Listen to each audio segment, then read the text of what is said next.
सहस्रशीर्षा पुरुषः सहस्राक्षः सहस्रपात्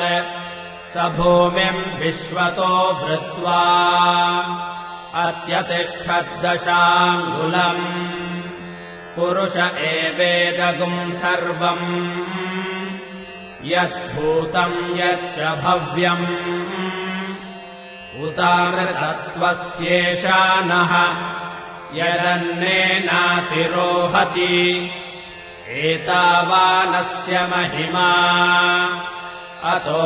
ज्यायागिश्च पूरुषः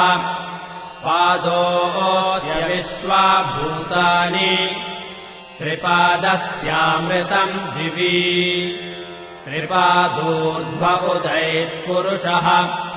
पादोऽस्येहा भवात् पुनः ततो विश्वम्